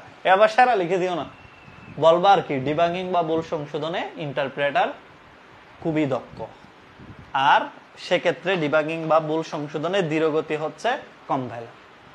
কারণ একসাথে এতগুলা ভুল, এটা তো সংশোধন করা কষ্ট হয়ে যায়। কিন্তু লাইনের ভুল লাইনে যখন তুমি সংশোধন করে ফেলতেছো। এখন পরীক্ষায় একটা প্রশ্ন আসে 1 নম্বরের জন্য, এটা হচ্ছে কি ডিবাগিং কি? ডিবাগিং শব্দের অর্থ হলো পোকা বাছা। কি বাছা জানো? পোকা বাছা। তোমাকে মনে করো দানের মধ্যে আমরা অনেক সময় পোকা হয় না, একটা একটা একটা একটা বেছে ফেলি। মাথার মধ্যে উকুন হয় না, উকুন বাছা, এরকম আর কি। ডিবাগিং শব্দের অর্থ হলো প্রোগ্রামিং এর মধ্যে কি কি ভুল আছে সেটা খুঁজে খুঁজে খুঁজে খুঁজে বের করা। এটাকে বলা হয় ডিবাগিং বা ভুল সংশোধন। তাহলে আমার সাথে সাথে একবার বলো হেসে হেসে যে ডিবাগিং কি? প্রোগ্রামিং এর মধ্যে কি কি ভুল আছে সেটা খুঁজে খুঁজে বের করার পদ্ধতিকে বলা হয় ডিবাগিং। দেখে আমার সাথে আবার বলো, ডিবাগিং কি? প্রোগ্রামিং এর মধ্যে কি কি ভুল আছে সেটা খুঁজে খুঁজে বের করার পদ্ধতি। আবার বলো, প্রোগ্রামিং এর মধ্যে কি কি ভুল আছে সেটা খুঁজে খুঁজে বের করার পদ্ধতিকে কি বলা হবে? ডিবাগিং। তাহলে এই ডিবাগিং এর মধ্যে সবচেয়ে দক্ষকে ইন্টারপ্রেটার। যদি নৈর্ব্যক্তিকে এবার আসে, ডিবাগিং এর মধ্যে সবচেয়ে দক্ষকে, নিচের কোনটি ডিবাগিং এর সবচেয়ে দক্ষ? সবাই কম্পাইলার দাগাই দিও কেমন? ওই নাম এটা সুন্দর লাগে যে, এটা পরিচিত বেশি না, এটা দাগাই দিয়ে আসি ওরা। ডিবাগিং এ দক্ষ হচ্ছে ইন্টারপ্রেটার, আর ডিবাগিং এর ধীরগতি হচ্ছে কম্পাইলার। তবে প্রোগ্রামিং বস্তু প্রোগ্রামে রূপান্তরের ক্ষেত্রে সবচেয়ে দক্ষকে, মানে সফটওয়্যার বানানোর ক্ষেত্রে সবচেয়ে দক্ষ, সবচেয়ে মজবুত হচ্ছে কে? কম্পাইলার। কম্পাইলার ডিরেক্ট রান করার সাথে সাথে এটা বস্তু প্রোগ্রামে পরিণত করে। কিন্তু ইন্টারপ্রেটার বস্তু প্রোগ্রামে পরিণত করতে পারে না। ইন্টারপ্রেটার শুধুমাত্র কি করতে পারে? ইন্টারপ্রেটার শুধুমাত্র আউটপুট দেখাতে পারে। এটা শুধু আউটপুটটা দেখাবে, ফলাফলটা কি। কিন্তু এটা যেটা দেখাবে রান করার সাথে সাথে ডিরেক্ট সফটওয়্যার বানিয়ে ফেলবে। কম্পিউটারে এটা সফটওয়্যার হিসেবে থেকে যাবে। তাহলে কি বললাম? বস্তু প্রোগ্রামের কম্পাইলার বস্তু প্রোগ্রামে কি করে? ডিরেক্ট বস্তু প্রোগ্রামে পরিণত করতে পারে, কিন্তু ইন্টারপ্রেটার বস্তু প্রোগ্রামে পরিণত করতে পারে না। ঠিক আছে, কথা ক্লিয়ার? সবাই কি বুঝছো? সবাই বুঝছেন কিনা বলেন দেখি, ক্লিয়ার কিনা বলেন যতটুকু পড়াইছি। ওকে, আচ্ছা তাহলে এবার আসেন সবাই একটু আমরা একবার রিডিং পড়ি। কম্পাইলার কি করে? যে অনুবাদক প্রোগ্রাম সমস্ত প্রোগ্রামকে একসাথে অনুবাদ করে তাকে বলবো কম্পাইলার। যে অনুবাদক প্রোগ্রাম সমস্ত প্রোগ্রামকে লাইন বাই লাইন অনুবাদ করে তাকে বলবো ইন্টারপ্রেটার। যে অনুবাদক প্রোগ্রাম সমস্ত ভুলগুলোকে একসাথে প্রদর্শন করে এটা কম্পাইলার। আর ইন্টারপ্রেটার লাইনের ভুল লাইনে প্রদর্শন করে। ভুল সংশোধন বা ডিবাগিং এর ক্ষেত্রে সবচেয়ে বেশি দক্ষ হলো ইন্টারপ্রেটার, আর ভুল সংশোধন বা ডিবাগিং এর ক্ষেত্রে অদক্ষ হচ্ছে কে? কম্পাইলার। আর ধীরগতি বস্তু কম্পাইলার যখন কোনো প্রোগ্রামকে রান করে এটা ডিরেক্ট বস্তু প্রোগ্রাম বা সফটওয়্যারে পরিণত হয়, কিন্তু ইন্টারপ্রেটার শুধুমাত্র আউটপুট দেয়, এটি বস্তু প্রোগ্রামে পরিণত করতে পারে না। তারপরও আরো যদি কয়েকটা লিখতে হয়, দয়া করে সমস্ত কথাকে ঘুরাই ফিরে লেখা হয়েছে 188 নম্বর পেজ আইসিটি অ্যাসিস্ট্যান্ট বইয়ের কম্পাইলার আর ইন্টারপ্রেটারের পার্থক্য। এই প্রশ্নটা যারা ভালো করে শিখবে তারা কম্পাইলারের বৈশিষ্ট্য আসলেও লিখতে পারবে, ইন্টারপ্রেটারের বৈশিষ্ট্য আসলেও লিখতে পারবে। তাহলে একটা কম্পাইলারের বৈশিষ্ট্য আসলেও লিখতে পারবা, ইন্টারপ্রেটারের বৈশিষ্ট্য আসলেও লিখতে পারবা, পার্থক্য আসলেও লিখতে পারবা। এই প্রশ্নটা অবশ্যই আসতে পারে, লিখে রাখো, কোনো না কোনো বোর্ডে এটা অবশ্যই আসবে। 11টা বোর্ড তো মিনিমাম 3টা 4টা বোর্ডে এই প্রশ্নটা আসবে। ওকে, শিওর? সবার কি ক্লিয়ার? ওকে, কোনটা সচরাচর ব্যবহার করা হয়? দুইটাই ব্যবহার করা হয়। যেমন পাইথন যখন ইউজ করা হয়, পাইথন ভাষা, তখন নর্মালি ইন্টারপ্রেটার ব্যবহার করা হয়। আর আমরা যখন সি প্লাস প্লাস ব্যবহার করি, তখন কম্পাইলার ব্যবহার করা হয়। ঠিক আছে? আর অ্যাসেম্বলার কোনটা? অ্যাসেম্বলার হচ্ছে কি, এই যে আমরা যেটা ব্যবহার করি, অ্যাসেম্বলি ভাষা বলছি না, নেমোনিক কোড নির্ভর ভাষা, এই অ্যাসেম্বলি ভাষাগুলাকে যে কেউ সচরাচর এগুলো রিড করতে পারে না, কম্পাইলার আর ইন্টারপ্রেটার রিড করতে পারে না। ঠিক আছে?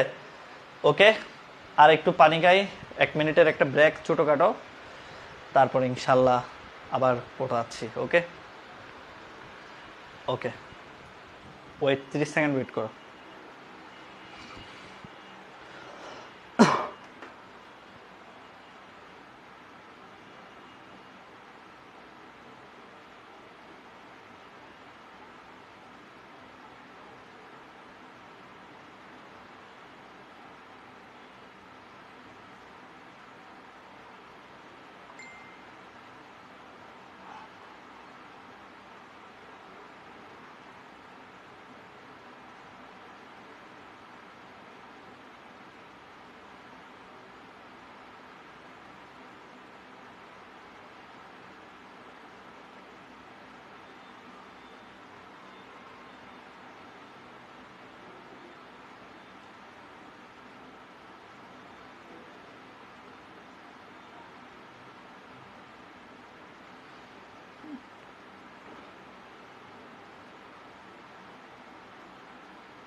আচ্ছা, ওকে, সবাই আসছো? সবাই আসছো? একটু ক্লিয়ার কিনা বলো, আসো তো নাকি? সবাই একবার ওকে লিখো।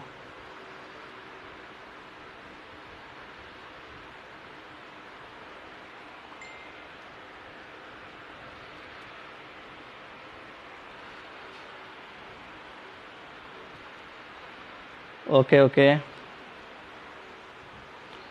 সবাই একটু লিখো ক্লিয়ার কিনা, আসো। ওই বের হয়েছে কে কে? ওকে, সবাই একবার ওকে লিখো।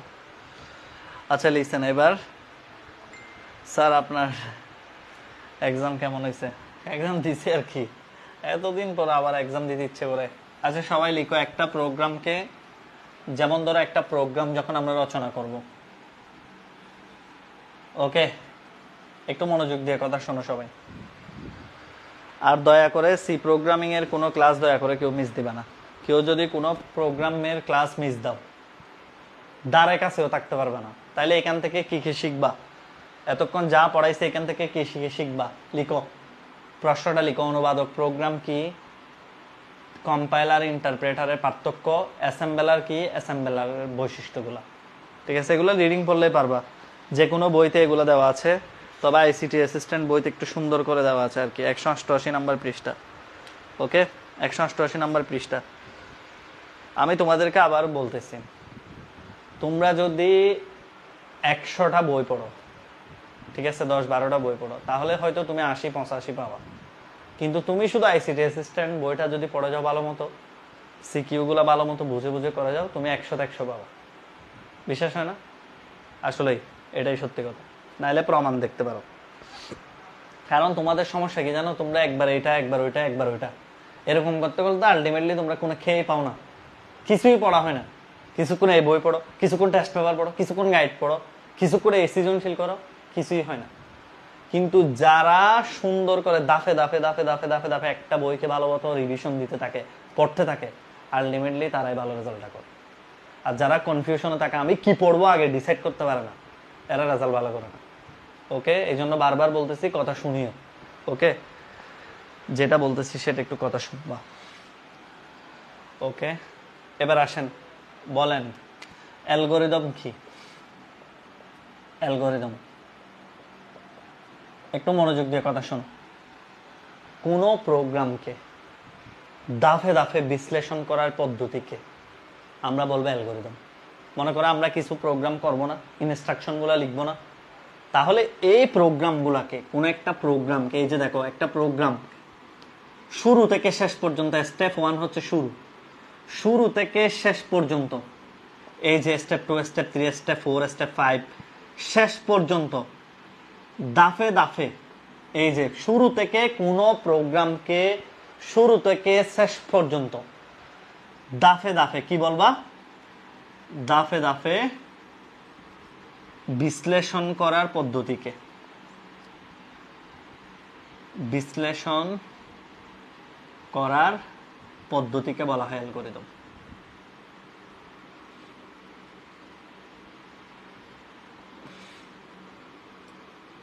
ওকে, তাহলে আমরা কি বলবো? সংজ্ঞা মুখস্থ হয়ে যেতে হবে, এমনি বই পড়ে পড়ে আনসাইরা লিখে লাভ নেই। একটা প্রোগ্রাম, মনে করো আমরা তো সবাই প্রোগ্রাম লিখবো, এখন এই প্রোগ্রামটা কিভাবে কিভাবে করে একটা পর্যায়ে আছে না, শুরু করব, ইনপুট নিব, প্রসেস করব, আউটপুট করব, এরকম পর্যায়ে আছে না?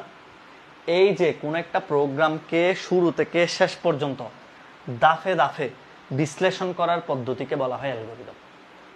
ঠিক আছে, কি বলবা? কোন একটা প্রোগ্রামকে শুরু থেকে শেষ পর্যন্ত দাফে দাফে বিশ্লেষণ করার পদ্ধতিকে বলা হবে কি? অ্যালগরিদম। আর এই যে প্রোগ্রামিং এর ধাপগুলাকে, প্রোগ্রামিং এর যে ধাপগুলো আছে, স্টেপ 1, স্টেপ 2, স্টেপ 3, যে ধাপগুলো আছে, সেই ধাপগুলাকে চিত্রের মাধ্যমে চিত্রায়িত করাকে বলা হয় ফ্লোচার্ট। তাহলে এখান থেকে দুইটা জিনিস আমরা শিখে ফেললাম, যে ধাপগুলো আমরা প্রোগ্রামিং রচনার জন্য করি, সেগুলাকে যদি আমি কি করি, চিত্রের মাধ্যমে চিত্রায়িত করি, তখন এটাকে বলা হয় ফ্লোচার্ট। তাহলে আমার সাথে সাথে একবার বড় বাসায় পড়াশোনা করতেছে, এটা একটু শোনাও না, ঠিক আছে? একটু হাসবা, হাসলে পড়াশোনা মুখস্থ বেশি হবে। ওকে, স্যার আপনার দিকে তাকায় হাসবো, কি হয়েছে? অনলাইনে তাকাইলে গুণা হবে না, আমি তো তোমাকে দেখতেছি না। ওকে, ছেলেরা তো এমনিও তাকাইতে পারবা, মেয়েরাও গুণা হবে না। তো সবাই কি করবা বলো? একটা প্রোগ্রাম রচনার সময় শুরু থেকে শেষ পর্যন্ত প্রতিটি ধাপকে বিশ্লেষণ করার পদ্ধতিকে আমরা কি বলবো? অ্যালগরিদম। আর কোন একটি প্রোগ্রাম রচনার উদ্দেশ্যে প্রতিটি ধাপকে চিত্রের মাধ্যমে চিত্রায়িত করাকে বলা হয় ফ্লোচার্ট। তাহলে মনে থাকবে তো? তাহলে একটা হচ্ছে অ্যালগরিদম শুধু যদি ধাপগুলোকে বিশ্লেষণ করি, আর যদি চিত্রের মাধ্যমে দেখাই ধাপগুলা কিরকম, সেটা হচ্ছে ফ্লোচার্ট। আমরা যখন অ্যালগরিদম আর ফ্লোচার্ট করব, আর আইসিটি অ্যাসিস্ট্যান্ট কিরকম জানো? আমরা প্রথমে প্রোগ্রাম লিখবো, এটার ফ্লোচার্ট করব, এটার অ্যালগরিদম লিখবো, এভাবে আমরা প্রত্যেকটা প্রোগ্রাম শিখবো। তো তখন আমাদের দেখবা যে এগুলো মাথায় একবারে পানির মতো পরিষ্কার হয়ে যাবে। ওকে, এবার আসেন তাহলে ফ্লোচার্ট গুলা কি কি, ফ্লোচার্ট গুলা কিরকম, ফ্লোচার্টের কয়টা সিম্বল? ফ্লোচার্টের সিম্বল হচ্ছে, দেখেন প্রথমে এটা হচ্ছে স্টার্ট, প্রত্যেকটা ফ্লোচার্টের শুরুতে এবং শেষে এই চিহ্নটা থাকবে, এটা হচ্ছে স্টার্ট আর ফিনিশ, শুরুতেও এটা থাকবে, শেষেও এটা থাকবে, প্রত্যেকটা ফ্লোচার্টের শুরু এবং শেষে এই চিত্র। তো পরীক্ষা যদি বলে অর্ধবৃত্তাকার চিত্রটি কিসের জন্য ব্যবহৃত হয়, তখন আবার স্যার তো অর্ধবৃত্তাকার পড়ায় না এটা বলিও না। অর্ধবৃত্তাকার চিত্রটি ব্যবহৃত হচ্ছে কিসের জন্য? শুরু এবং শেষ। কোন প্রোগ্রামের শুরুতেও অর্ধবৃত্তাকার চিত্র থাকবে, ফ্লো চার্টের ক্ষেত্রে শেষেও থাকবে। আর হচ্ছে কি এই যেটা সামান্তরিক। সামান্তরিক সামান্তরিক চিত্র তো নাকি সবাই সামান্তরিক বলা হয় যে চতুর্ভুজের বিপরীত বাহুগুলো সমান, কোণগুলো সমকোণ নয়, এটাকে সামান্তরিক। যখনই আমরা প্রোগ্রামিং এর ইনপুট আউটপুটের কথা আসবে তখনই এই সামান্তরিক ইনপুট এবং আউটপুটের ক্ষেত্রে এই চিত্রটা ব্যবহৃত হয়, ইনপুট আউটপুট। ঠিক আছে, এবার দেখেন এটা হলো আয়তক্ষেত্র, যে চতুর্ভুজের বিপরীত বাহুগুলো সমান, কোণগুলো সমকোণ। তাহলে আমাদের কি এটাও মাথায় রাখতে হবে সাথে সাথে, সামান্তরিক নৈর্ব্যক্তিকে কিন্তু এগুলাই আসবে, এই কাহিনীগুলাই করবে, বলবে যে কি জানো সামান্তরিক কোন চিত্রের জন্য ব্যবহৃত হয়। সামান্তরিক প্রোগ্রামিং এর ইনপুটের ক্ষেত্রে জিওমেট্রিক কোন চিত্রটি ব্যবহৃত হয়? জিওমেট্রিক চিত্র হচ্ছে সামান্তরিক, অপশনে থাকবে সামান্তরিক। এখানে বলবে প্রোগ্রামিং প্রসেসের ক্ষেত্রে জ্যামিতিক কোন চিত্রটি ব্যবহৃত হয়? আসলে এটা হচ্ছে আয়তক্ষেত্র। এটা একটু মাথায় রাখতে হবে, এগুলো যদি ভুলে যাও তাহলে কিন্তু সমস্যায় পড়বা। ওকে, তাহলে এটা কিসের জন্য? সকল যোগ বিয়োগ গুণ ভাগ যা যা আছে, সকল যোগ বিয়োগ গুণ ভাগ সূত্র, এগুলার ক্ষেত্রে এই চিত্রটা ব্যবহৃত হবে, আয়তক্ষেত্রটা। প্রসেস, এক কথায় প্রসেস, সকল প্রকার প্রসেস, যোগ বিয়োগ গুণ ভাগ যা যা আছে, এগুলো আগামী ক্লাসে যখন আমরা একটা অ্যালগরিদম একটা ফ্লো চার্ট পড়বো, এগুলো আমাদের কাছে পানির মতো পরিষ্কার হয়ে যাবে। ওকে, এবার আসো, পরীক্ষায় আসতে পারে বৃত্ত কিসের জন্য ব্যবহৃত হয়? বৃত্ত, এই যে চিহ্নটা, এটা হচ্ছে সংযোগ, চিত্রের মাধ্যমে মাঝে মাঝে সংযোগের প্রয়োজন পড়বে, তখন এই বৃত্ত চিত্রটা ব্যবহৃত হয়, বৃত্ত। তারপর আরেকটা আছে ডায়মন্ড, এটাকে রম্বসও বলা হয়, তোমরা জানো। সিদ্ধান্ত, অনেক সময় আমরা ইফেলস এর প্রবলেমের সময় এই চিত্রটা ব্যবহৃত হবে, সিদ্ধান্ত, লুপ এবং ইফেলস, মূলত লুপ এবং ইফেলস এর প্রবলেমের সময় এই চিত্রটা ব্যবহৃত হয়। এই যে রম্বস, সেটা হচ্ছে রম্বস, যে চতুর্ভুজে চারটি বাহু সমান, কোনগুলো কি নয়? সমকোণ নয়, তাহলে এটা ব্যবহৃত হয়। টোটাল কয়টা হলো? 3টা, 4টা, 5টা। আরেকটা হচ্ছে সংযোগ চিহ্ন, এই যে ফ্লো, প্রবাহ চিহ্ন। ওকে, এই যে প্রবাহ চিহ্নটা ব্যবহৃত হয়, গুল দিও না, এই যে এটা এক চিত্র থেকে আরেক চিত্রের মধ্যে। অনেকেই কি করে জানো? ফ্লো চার্ট আঁকে, কিন্তু ফ্লো চার্ট আঁকতে গিয়া এই প্রবাহ চিহ্নটা ব্যবহার করে না, 1 নাম্বারও পাবে না। চিত্রের নামই প্রবাহ চিত্র, তোমাকে মাস্ট বি এক চিত্র থেকে আরেক চিত্রতে অবশ্যই প্রবাহ চিহ্ন দেখাইতে হবে।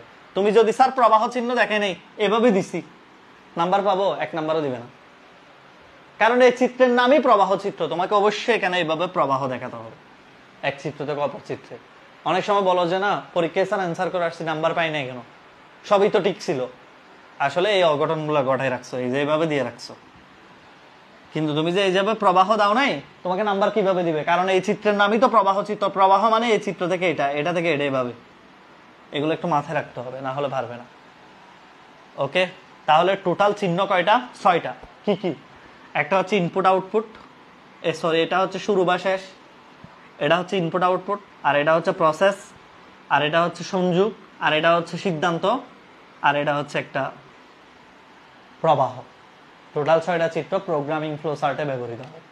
তোমাদের সিস্টেম ফ্লো চার্ট লাগবে না, ফ্লো চার্ট নর্মালি 2 প্রকার, ফ্লো চার্ট 2 প্রকার, এটাও একটু লিখে রাখুন এর থেকে যদি চলে আসে বাই চান্স, আবার বলবো তানভীর স্যার এটা পড়াই নেই। একটা হচ্ছে সিস্টেম আর একটা হচ্ছে প্রোগ্রাম ফ্লো চার্ট। তোমাদের হচ্ছে দরকার হচ্ছে এটা, এটা তোমাদের লাগবে না, তোমাদের দরকার আছে এটা, system flow chart, program flow chart. Flow chart হচ্ছে 2 প্রকার। ওকে ওকে, এখন বলেন আপনাদের ক্লাসটা কেমন লাগতেছে, প্রোগ্রামিং ক্লাসটা কেমন লাগছে আজকে পর্যন্ত? তো আজকে পড়ার কি কি, এগুলো একটু বলে যে আজকে কি কি শিখবেন, বাসায় গিয়ে বই থেকে কি কি পড়বেন, নোট করলে কি কি করবা। প্রথম কাজ মেশিন ভাষা সুবিধা অসুবিধা, অ্যাসেম্বলি ভাষার সুবিধা অসুবিধা, আরগুলা রিডিং। আর কি? অনুবাদক, প্রোগ্রাম, ইন্টারপ্রেটার, কম্পাইলার, পার্থক্য। অ্যালগোরিদম কাকে বলে, অ্যালগোরিদমের উদ্দেশ্য আছে, 4টা পয়েন্ট আছে, যে কোনো বইতে আছে, আইসিটি অ্যাসিস্ট্যান্টে খুব সুন্দরভাবে দেওয়া আছে। ফ্লো চার্ট কাকে বলে, ফ্লো চার্টের বৈশিষ্ট্য, শেষ। আজকে শুধু এইটুকু পড়া। আগামী ক্লাসে আমরা কিভাবে প্রোগ্রাম লিখতে হয়, কিভাবে ফ্লো চার্ট লিখতে হয়, সব কিছু ইনশাল্লাহ শিখব। ঠিক আছে, সবাই একটু বলো ক্লিয়ার কিনা, ক্লিয়ার কিনা বলো তো একটু সবাই। আলহামদুলিল্লাহ, আপনার class always, thank you thank you.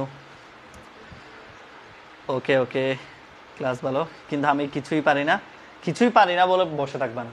এই যে ক্লাস সবাই বুঝতেছে মানে তুমিও চেষ্টা করো, তুমিও বই খুলে একটু পড়ো, যা যা বলছে স্যার, যা যা বলছে এগুলো একটু বারবার পড়ো। ওকে, আচ্ছা, সবাইকে অনেক ধন্যবাদ ক্লাসে থাকার জন্য এতক্ষণ পর্যন্ত এই গরমের মধ্যে। ইনশাল্লাহ আমরা পরবর্তী ক্লাসে একদম ডিরেক্ট প্রোগ্রামিং কিভাবে করতে হয়, কিভাবে প্রোগ্রাম লিখতে হয়, কিভাবে প্রোগ্রাম বানাইতে হয়, গঠন করতে হয়, সবকিছু শিখবো। সে পর্যন্ত সবাই সুস্থ থাকো, ভালো থাকো।